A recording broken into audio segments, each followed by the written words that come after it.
Hi listeners, now welcome back with a new short video lecture on mechanism of enzyme inhibition. Now the three main types of inhibition is what I'm going to focus in this short lecture. Now the types are competitive inhibition, non-competitive inhibition and uncompetitive inhibition. Now consider an enzyme with an active site. Now to the active site the substrate binds and the reaction takes place, right? Now in competitive inhibition or a competitive inhibitor will be a structural analog to the substrate.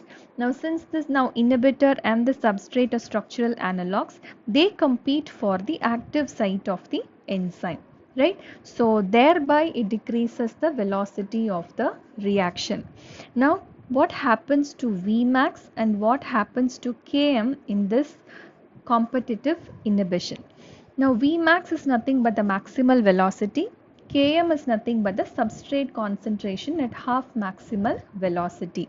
Now since the enzyme and substrate or the substrate and inhibitor are structural analogs, if I am going to increase the concentration of substrate in the system, yes, if I am going to increase the concentration of the substrate in my system, what will happen?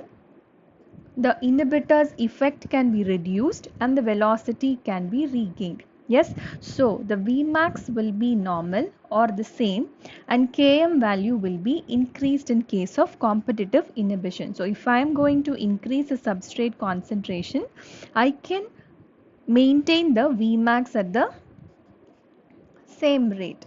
Yes, so this is the concept of competitive inhibition wherein substrate and inhibitor are structural analogs, and if I am going to increase the substrate concentration, my Vmax can be maintain the same.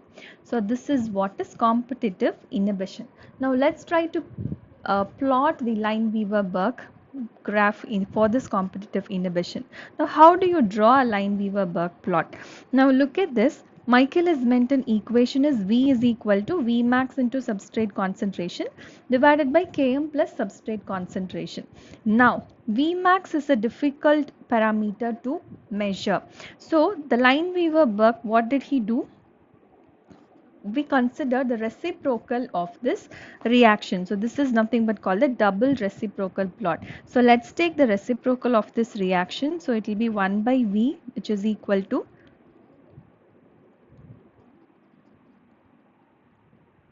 1 by V, which is equal to Km plus substrate concentration by Vmax into substrate concentration. Now let me separate this equation. So the substrate concentration by Vmax into, yes, the same equation. I'm just separating it. Now this cancels each other. So now I get an equation like this. So 1 by V is equal to Km by Vmax into substrate concentration plus 1 by Vmax. Now this equation looks like a Y is equal to mx plus c. Yes, do you agree? Y is equal to mx plus c. So this is the equation of a straight line. This is the equation of a straight line. So in an equation of a straight line, let me consider this graph where I'll be taking along x-axis 1 by substrate concentration and along y-axis 1 by velocity. Yes, so now I should plot Km value and Vmax value. So if I want to take a x-intercept, if I want to know the x-intercept, then I would make y is equal to 0. So if I substitute y is equal to 0 in this equation, I would get the x-intercept as minus 1 by km, minus 1 by km. Now if I want to get a y-intercept, yes, if I want to get a y-intercept, I have to substitute x is equal to 0. So if I substitute x is equal to 0 in this equation, I would get 1 by Vmax as the y-intercept, right? So let me join this. So this is the equation for a normal enzyme reaction. Understood. So this is how a Lineweaver-Burke plot is plotted. Now let us see what happens in competitive inhibition. Let's see what happens in competitive inhibition. So this is along the x-axis we have the 1 by substrate concentration, along y-axis we've got the 1 by velocity. Now this is the line without inhibitor. Yes, without enzyme inhibitor. Now if I add a competitive inhibitor, what happens? A Vmax remains the same and Km value increases. Is it so? So the Vmax remains the same. So my Vmax is here. Yes, Vmax is here and Km increases. So minus 1 by Km will be here. So this is the line with an inhibitor. Yes, with the competitive inhibitor. So this is how a Lineweaver-Burke plot or the double reciprocal plot for a competitive inhibitor looks like. Now this is minus 1 by Km and this is 1 by Vmax. Understood? Yes. Now let's get into knowing what is non-competitive inhibition. So what is it? The same way, this is the enzyme and in the enzyme there is an active site. The substrate binds to the active site. Now here the inhibitor is not a structural analog of the substrate. So the inhibitor can bind to a separate site on the enzyme and it can inhibit the enzyme reaction.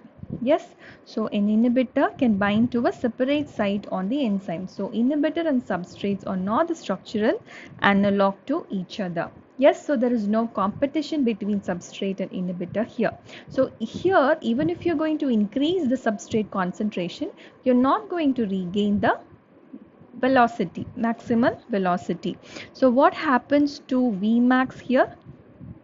So you're not going to regain even if you're going to increase the substrate concentration. So Vmax will definitely be reduced. Now what happens to Km? The Km is the substrate concentration half maximal velocity. Here it is not going to change because the substrate can anyway go and bind to the active site of the enzyme. In some other site other than the active site, the inhibitor is going to bind and inhibit the enzymatic reaction.